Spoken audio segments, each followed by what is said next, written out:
না পারিলাম করতে আমি অসাধ্যকে সাধন।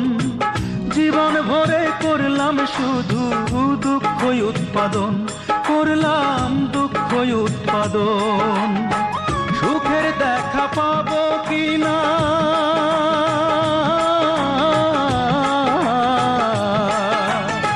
সুখের দেখা পাবো কিনা সেও তো নাই। আমার জীবন হইল দুঃখ কষ্টের বিরাট কারখানা, আমার জীবন হইল দুঃখ কষ্টের বিরাট কারখানা।